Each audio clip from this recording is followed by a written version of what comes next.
Imagine this. You go to a party, someone speaks to you in English, and your brain just disappears. You know words, you know grammar, but your mouth says nothing. Only, eh.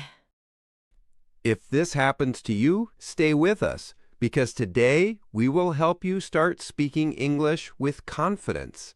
Not perfect English, confident English. And hey, if you want more simple, fun English with us, subscribe to Sidekick English right now, like this video, and share it with a friend who is afraid to speak English. Maybe watch it together. All right, let's start. 5 tips to speak English with more confidence. And yes, you can use them today, even if you're a beginner. Tip number 1 is simple but powerful. Stop thinking I must be perfect and start thinking I must be understandable. Many learners are silent because they are afraid of mistakes. But listen, every time you are silent, you make the biggest mistake. You don't practice. Imagine you are learning to ride a bike. You say, I will ride a bike when I never fall. That day will never come. You must fall, you must look weird, you must shake. It is part of the process. English is the same. Mistakes are not a problem. Mistakes are the proof that you are learning. They show that you are trying.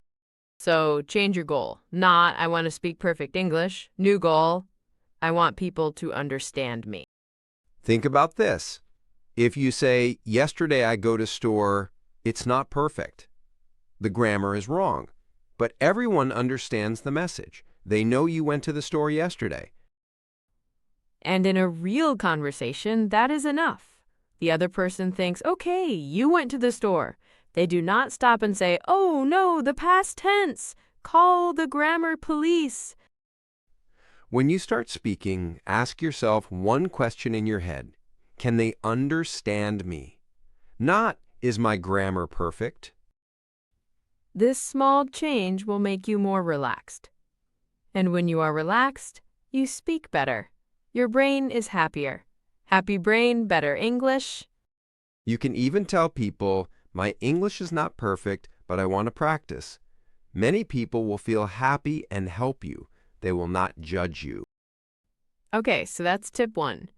Aim for understandable English, not perfect English. Now, tip 2. Make English your secret daily habit. Confidence comes from one thing, contact. The more you hear English and use English, the more normal it feels. And when it feels normal, you feel confident. Think of English like a friend. If you see your friend one time every 6 months, it's a little awkward. How are you? What do we say? But if you see your friend every day, it's easy. You feel natural. So you need English every day, not 3 hours on Sunday. A little every day is better than a lot one time. Here are some easy ideas. When you unlock your phone, set your phone in English. Now you see English every time. Settings, camera, notifications, surprise, free vocabulary. When you make coffee or tea, listen to a short English podcast. Maybe this channel, maybe this exact episode again. Just 5 or 10 minutes. On the bus, in the car, or walking, you can listen to songs in English. Not to study hard, just to let your ear play with the sounds. You can also change one small thing. When you think about your day, sometimes try to think in English. Not all the time, just 1 minute. For example, you walk to the kitchen. In your head, you say in English, I am hungry. I want to eat something. Maybe bread? No, I want pasta. Simple things. These micro moments build your brain's English mode. So when you speak with a real person, your brain says, this is not new. We do this every day. Chill. If you're busy, don't worry. You can connect English to activities you already do. Brush teeth? 2 minutes of English podcast. Doing dishes? English. Waiting in a line? English. The key is this. Do it often, do it small, do it easy. No stress. English is part of your life, like music in the background. Now, tip 3 is one of my favorites. Use safe phrases to start any conversation. Many learners are afraid of the first second. How do I start? What if I say something wrong at the beginning? The first second feels like jumping into cold water. To help with that, create your safe phrases. These are simple sentences you can always use to start a conversation. You memorize them, practice them, and then they are automatic. For example, you meet someone new. You can say, "Hi, my name is underscore, underscore, underscore. Nice to meet you." Very simple, very safe. You know it. You don't need to think. Then you can continue with another safe phrase. Where are you from? Or what do you do? Or do you live around here? You can also prepare safe phrases for when your English feels slow. For example, "Sorry, my English is not very good, but I want to learn." Or, "Can you speak a little more slowly, please?" These sentences are your tools. When you feel nervous, you don't need to invent something new. You just take a phrase from your safe phrase toolbox. You can prepare safe phrases for different situations. For example, at work, "I didn't understand. Can you explain again?" Or in a restaurant, "Can I have the menu, please?" Or online, in a video call, you can say, "Sorry, the connection is bad," and not, "Sorry, my English is bad." Because maybe it's the Wi-Fi, not you. When you use these phrases again and again, they become automatic. And when some things are automatic, you have more brain power for other things in the conversation. You don't stand there thinking, how do I start? What do I say? You just press play in your brain and the phrase comes. If you like, you can write your safe phrases on a small paper or on your phone. Before you speak English, read them quickly. It will make you feel more ready. All right, next, tip 4. Practice speaking alone in a fun and real way. Many people think, "I can't practice speaking because I don't have a partner." But actually, you can practice a lot by yourself.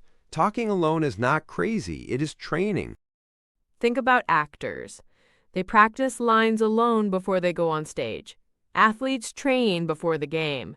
You can train before your English games. Here are some ways. 1. Talk about your day to yourself. Look at an object and describe it. "This is my phone. It is black. It is old. I use it for music and messages." Or, at night, tell the story of your day in English. I woke up at 7. I had coffee. I went to work. I met my friend. We talked about movies. 2. Use the mirror method.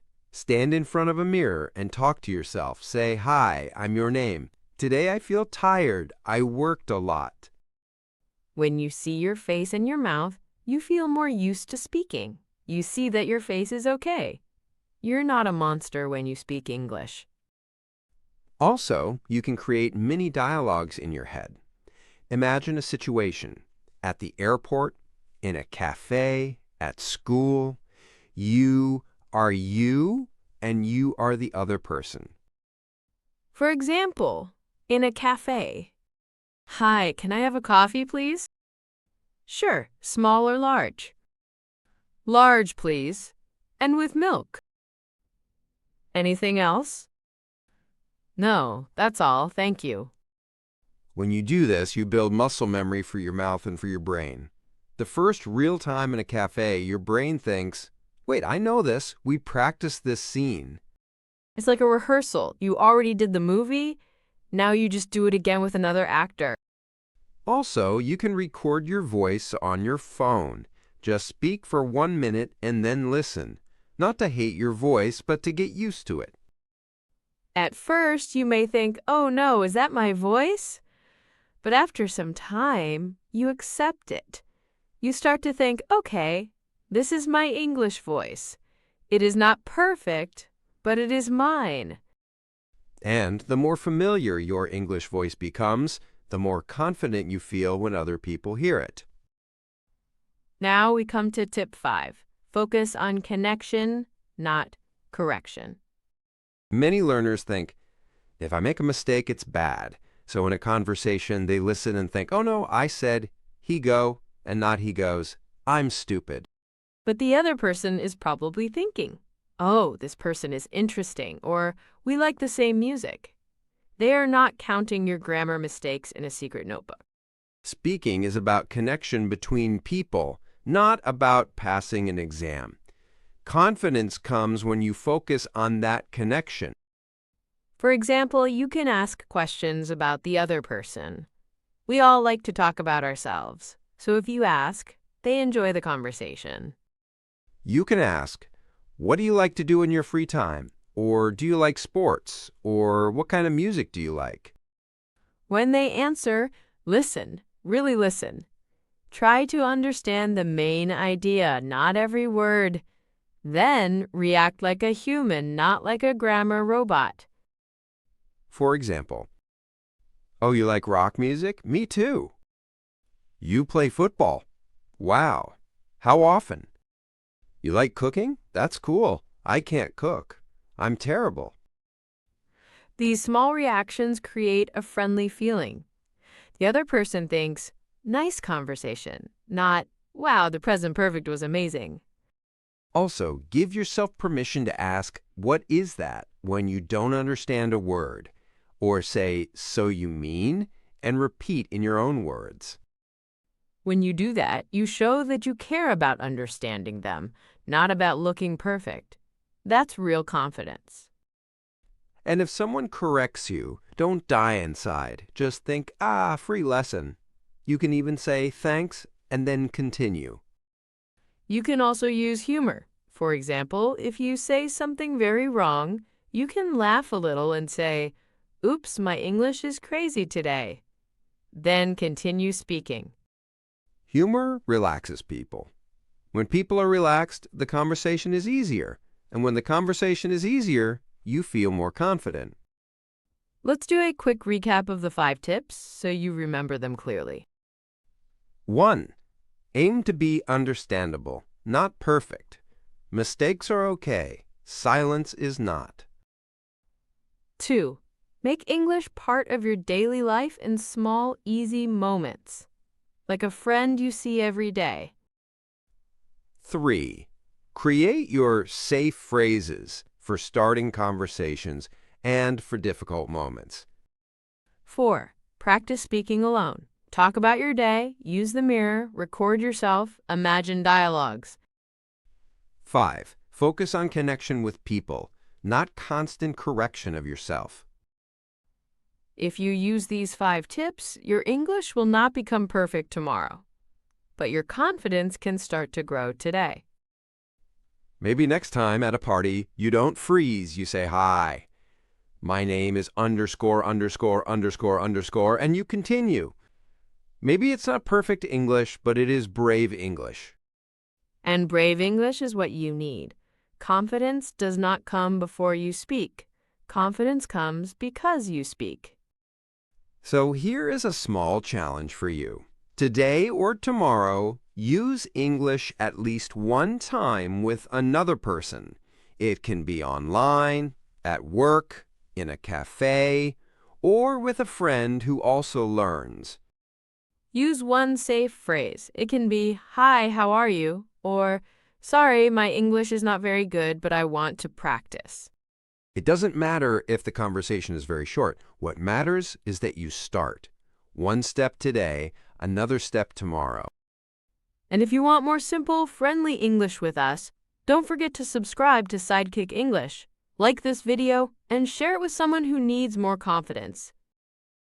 You can also leave a comment and tell us, which tip will you try first? 1, 2, 3, 4, or 5? We read your comments, and they help us make better episodes for you. Thanks for spending this time with us. Your English journey is long, but you are not alone. We are your sidekicks. Keep speaking, keep making mistakes, keep learning. That is how confidence grows. See you in the next episode of Sidekick English. Bye for now.